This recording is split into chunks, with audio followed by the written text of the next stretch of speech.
Hey traders, welcome on back here this Tuesday afternoon, November 19th. Great to have all of our students and members alike just rejoining us back here. Let me get a quick sound check just to begin. Kathleen, Roseanne, Brian. Today is not Tuesday, today is Wednesday. Just correcting myself. I had to double check.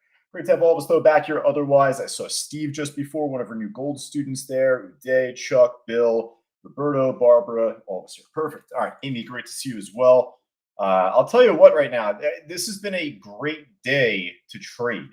Long term, getting killed. Investments crushed. Portfolio down. Day trades way up. And it's not just shorting the market. Remember, we could find some trades going counter. If there's news out or if the stock's just doing its own thing on its own accord. So before we even get to the market here, I actually want to give a big shout out to one of our students, Tom. Tom called out this AMTM trade here. Not like the best volume on the book and whatever, but this is just a trade that's doing its own thing. Popped at like 11:30, 12 o'clock noon. Some news came out on it. In fact, let me even just get to this here because it seemed pretty interesting at the time. Momentum Holdings, Momentum, whatever. So according to Citron Research, Momentum nuclear infrastructure for the DOE, not participates in, manages, Tom says. They're the only company with the expertise, clearances, and relationships to handle all the nuclear weapons, blah, blah, blah, blah, blah, blah, blah. So, hey, some news came out in relation to that today. It's actually doing great right now for us this afternoon. So we're going to put this on our watch list just to begin, right? Markets are down, but that doesn't mean we're just shorting trades. Granted, we are shorting some trades, but this AMTM doing its own thing. It was called out by Tom much earlier today. So, we have a couple trades going up. Now, alongside that, though, let's get right to the elephant in the room. Market pulling right back down, but not so surprising to us, right? If you're Kathleen, Bill, Margaret, Amy, Chuck, all of us here inside our live trading room, you know this because we had called it out. And well, I'll tell you what, I pointed my bat like Babe Ruth. I said it beforehand, too, exactly that way. And it couldn't have worked out literally any better. And so much so, I had to hang it in the Louvre here. I had to post it on my own personal social media. Just look at this. At 10:03 in the morning, I had called this out just about 15, 20 minutes before it had happened. But SPY should have some resistance at first. Obviously, you could have seen it retest and break above it. But either way, at first, at that 667.3. So I'll explain why I'd called that out adamantly over our audio broadcast this morning. You had to be a member or student inside our live trading room, but we were on top of this and it popped like 4 pennies above it, came right back down. And that was at like 10:15, 10:20 in the morning, as we had said, and then just a missile going down. So, going into the afternoon, seems like lower highs, lower lows. I want to get to at least why I'd called that out, though. So, Roseanne, I was going over this with you, a few others in coaching just earlier.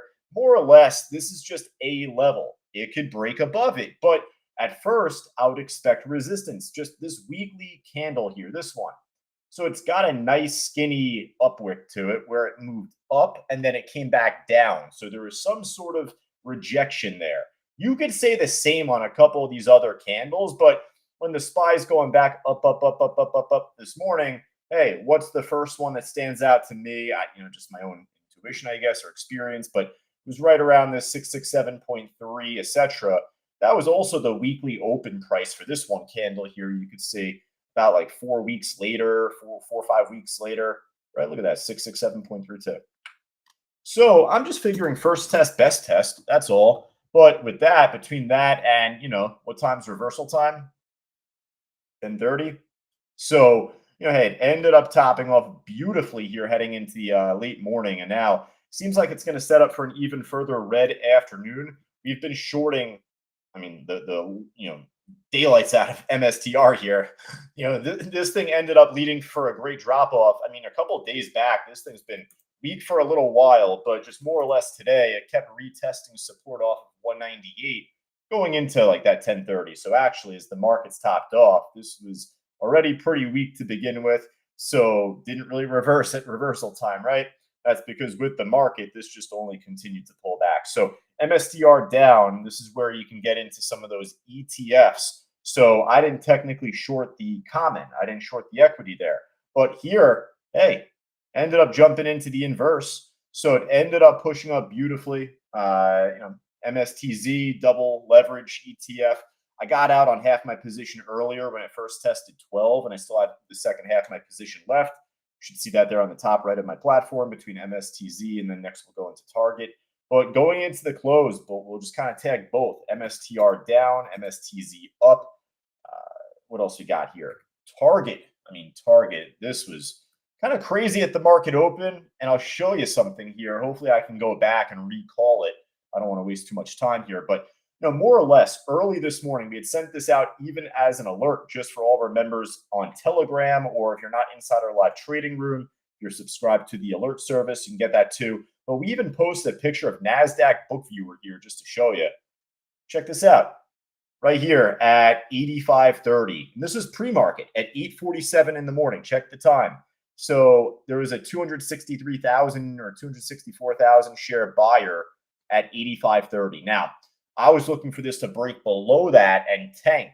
It broke below it during pre-market. We saw that live, but it slung back above it. There was no short trade here, and it just popped at the market open. So I missed out on the long, but we're trying to short this thing, right? It's coming off bad news, bad earnings, and there's also a big support level. It's about a test once again here right now, like this afternoon. That 85.30 is not only like an iceberg level from this morning, but that was actually practically the low here back from mid-October, 10.10. So, if it breaks that, we're probably going down towards like $80, $79. It's a really good short. Now, let me just jump back here. Let's see if I can get this for you. I might have to go through. Let's see. Nah, I'm probably not going to get this in time. I had a line earlier just from this morning that I realized after the fact it actually hit this price here perfectly as a top and then just pulled. Let me just see if I can get this here for you. Yeah, I can't really show you that cleanly. That's all right. But more or less, I wish I even took it earlier from this 89.59-ish, 89 top. It's just tough to counter trend. I never do that stuff anyway, but just, topped off at a big level perfectly, came back down, and I've been short back in it from 88.21. I took like a 35-cent loss on this trade earlier. That was with Roseanne, actually. I was with you there at the time. It stopped me out after we finished up our session. But hey, fool me once, shame on you. Fool me twice, well, also shame on you. Hey, I know my stuff here. I know my levels. I know what to look for. I know where the big money is. And this trade was trending down off bad earnings to start. So the selling pressure continued to take over. It was just a matter of when, not a matter of if.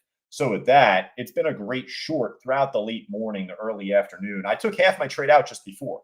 So I thought there was a chance that we would see the 85.30 support line hold again, and then it bounced. So figure take some money out, then keep some money in. So that's what I've been working off of going into the afternoon. Hey, for all of our students here, you could have had the chance to jump in on the target as a short. The MSTZ is a long, and with that, there's a couple other stocks too that we'll look to get to at least. But all in all, I gotta say, it's been a great day. And even if you're in a cash account and you can't short, there's a bunch of inverse stuff going up as the markets are dropping. So I don't want to say it's an excuse, but you got to learn how to trade a down market, and especially more now than ever since there's even more opportunity to work with. So, the AMTM stock, we have that on our watch list. That's kind of just doing its own thing. That's on its own planet, on its own accord. But so is this SGBX. I got to say, this has been a great trade for us also. We'll just start right from the top of the gainer side here, but we've been on top of this SGBX trade since pre-market. Pushed up beautifully over resistance at first off of 460s, 465. And actually, in hindsight, it flipped that into support. So, after it pulled back going into the late morning, I wasn't as inclined to focus on it after. I just kind of was focused on the shorts. But that's where this ended up holding support, moved back up. And then now, even here, actually, perfect timing. Huge order on the bid. 60,000 shares just trying to push this up here right off of 552. 652, pardon me, choose. Let's see, no, is that 550? Yeah, 552, 552, pardon me there. Yeah, 552. So that's way down on the order book for right now. So unless if it ladders up, it probably won't be appearing on my matrix, but just focus on level 4. It's a beautiful push for the time being. This may even get halted with one more pop right now. Let me just ask, is any of our students right now in on this trade? Hey, I'm not in on SGBX. Are you? If anyone jumped in on the SGBX trade, let me know. Nice pot. I mean, Bill, maybe you're in on it. Yeah, there you go. I figured, Bill, you as much because you were talking about it beforehand. Jerry, you too? Excellent. All right, so we got a couple of us now. So we got the SGBX added to our list. The SEMR, I told you to stay away from that. It's been a buyout and those don't move. CABR. Now we'll just go from top to bottom. Let me actually do this now ahead of time, catch it early. The CABR, it's moving up pretty nicely. It's over the VWAP price too. I like it. I don't mind it for the time being. Frog in my throat there this whole time. There we go. All right. So CABR, the only thing I don't like about it, this whole long-term chart, this thing is monstrosity. I don't know what the hell this is. So it's a gap fill. It filled a gap technically, all but maybe a few pennies, but otherwise, maybe it can go back up a little bit more. I like the recent trends, at least the order book. It's on a decent spread. It's a dollar stock. It should have a good spread. There's no excuse for a dollar, $2 stock. That thing's got to have a pretty tight spread if we're going to trade it. But right now, it makes the cut. Looks good.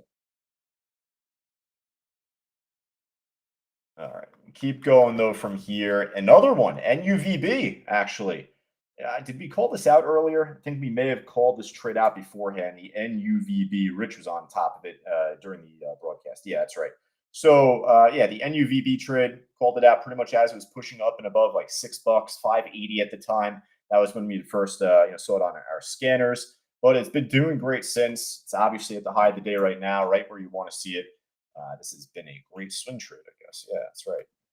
So, it's got some resistance right around like 890. If this really wants to pump, I could see it trying to go up as high as like 880s, 890s. It's sloppy chart here to try and guess support, but even that,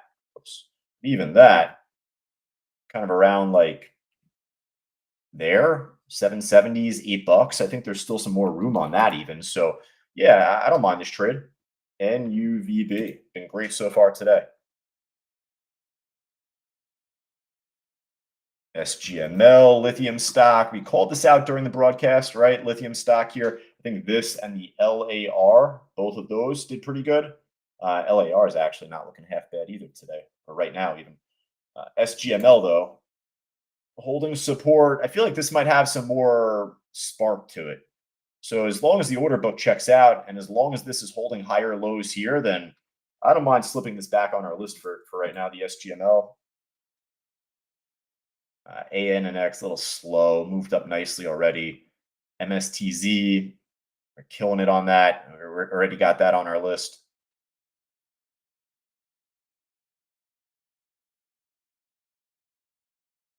So Ethereum, ETHD, with Bitcoin dropping off, and for all of our students inside our live trading room, I just wrote Brian back inside the room there, so you see kind of just all the chat that we're going through there on Bitcoin, so you know where I'm looking to buy it at least, or see where it can test support next. So if Bitcoin's going to keep dropping, that would lead me to say SBIT going up, but this is like $45 per share, so I'm not going to put that on our list. But this year, ETHD, this is the inverse to Ethereum. So Ethereum getting crushed right now here too. ETHD going up. Don't mind if I do. There's Tom's AMTM trade. Great call out at the time. We'll see if it's going to either push up today more or if it pulls back, I give out some support levels to look out for on the swing side. Come back to it if we need to later on throughout this week, next week, etc. LAR kind of similar with the SGML trade, so kind of hard to ignore. I don't mind putting this on our list now too. But this is where we're going to build up a big ass watch list. And we kind of have to on a day like today where the markets are trending in a steady direction, up or down. Days where the markets are trending steady and making a stronger move, then you're going to see more on the gainers and losers list now collectively. All right, so probably going to find the rest of like the good trades to be like the inverse ETFs. So we'll probably find some of those on the loser side, or at least the equities, the common stock. Jump back to this, catch this in time.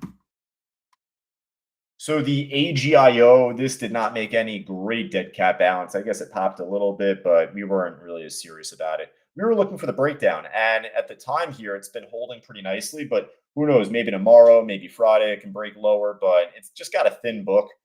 if it had a better order book, I would want to put it on our side list going forward. But right now, it's kind of just flavor of the day, and I feel like that's all it'll be. So with Bitcoin dropping, Circle's been getting crushed. I think that you're still able to short the common here. You got CRCL is easy to borrow, but you also got CRCA, which that's the cheaper. You can't really short this though, I guess, right? I don't think that there's an inverse to Circle, is there? I don't know. I can't tell. Rich, if you're at your desk, let me know right now, just on the side, if you got the inverse to Circle, if there's any, if there even is one. But CRCL taking a huge hit with Bitcoin, with crypto. It's a stable coin company, so huge within Bitcoin and DeFi and all that stuff. So, right now, I'll put this on our list as a short. BMNR, hey, we talked about this also inside our live trading room. You got to be a student or member inside our live trading room, but went over this. The only issue on the Z is that this trade's really small volume. So big spread, tiny little specks and dots on the chart. So I'm not really a big fan of long in the ETF there.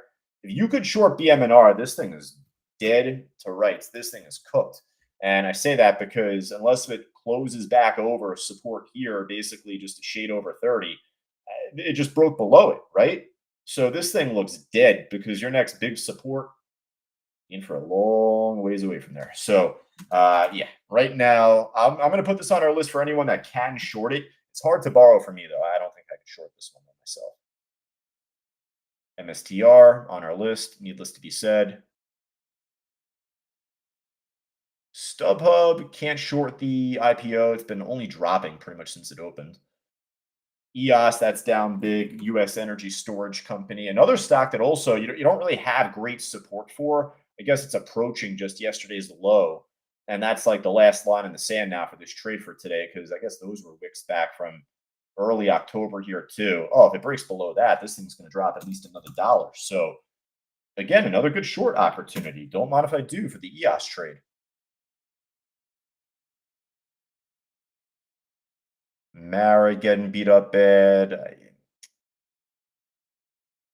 RCAT. Not really much else that I feel like that we're going to find. Unless if it's a name brand that you want me to take a look at here, folks, let me know. Oscar at $14 a share, starting to slow down in terms of volatility. SMCI, this thing's just choppy now, but it's at the low of the day. This thing's also been getting beat up bad this afternoon.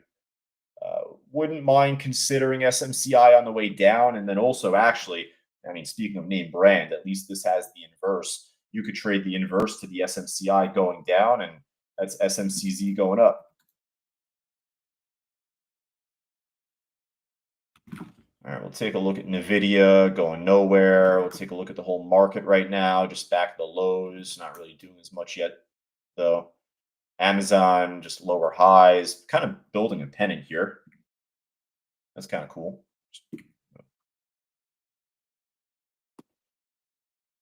What else, folks? Anything else looking good? Palantir on the way down a little bit. Not really looking great for the price. I mean, I wish it was a little bit more volatile.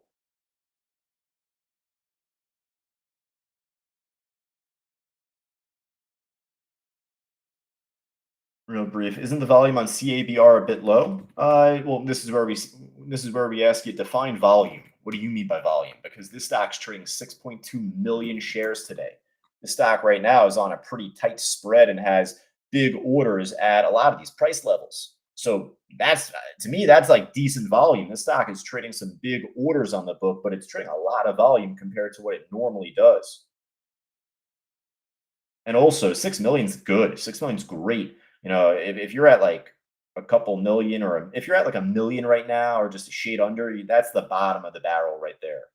That's the bot. Like 6 million is normally like pretty good, but especially for this stock, it's never really traded as much. So a lot of interest on this trade apparently. Is Circle Tom Lee? No, no, no, no. Circle is a stablecoin company. I don't know who the CEO of Circle is, but Tom Lee is BMNR. BMNR there, Brian. But I'll tell you, I mean, I think that was pretty much it. That's all we got for right now. How about this? We got one of us on YouTube right now, or actually, pardon me, on X. Consistency. Looking for a little consistency on the way down here, maybe on Pinterest. Let's take a look.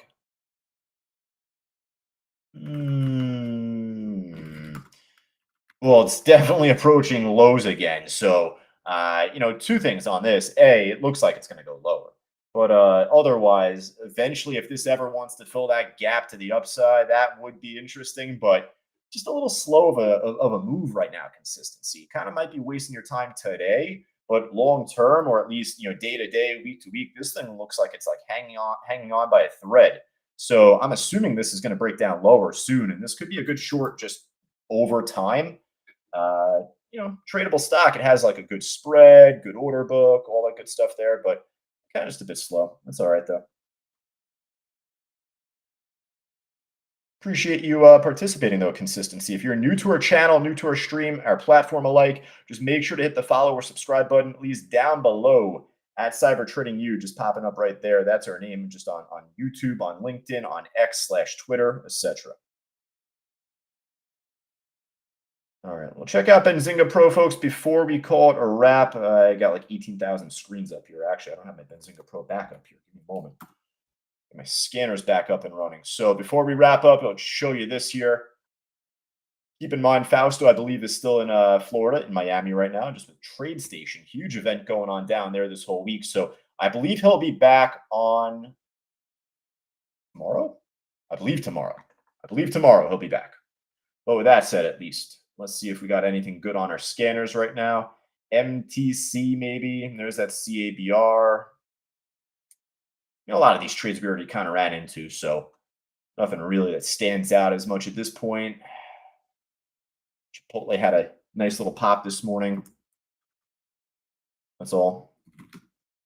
IREN on the way down. That possibly could be a good fit. It's easy to borrow. It's hanging on by a thread too. This could look to break lower soon enough. I don't mind slipping IREN just on our list, but I'm telling you now at this point, we have a pretty big, watch list here. So I think that we're going to call it. I think that's pretty much it, folks. We're good to go. So for Brian, Michael, Chuck, Uday, Steve, Barbara, Leda, all this, Roseanne here and Wendy and all of us here live. We'll be back coming up in just about 10, 12 minutes going into shortly after 3 p.m. And then otherwise on social media, just, hey, like we just said, follow, subscribe right down below. But hey, ahead of that, if you wanted to jump the queue, skip the queue, join us inside our live trading room directly. Got about like 99 of us right now. Actually, a clean 99. Oh, we got to get one more person inside our live trading room. Get a clean 100 in here right now. We're normally over 100, but for a down day, normally not as many people tend to focus on the markets. But that's what I'll say. Let's get one more in there. Make it a smooth 100. But hey, join us directly inside our live trading room. Otherwise, go right down to the link scrolling on the bottom below in blue, as I like to say, a lot of alliteration with that. CTU.co/trial. Once again, CTU.co/trial.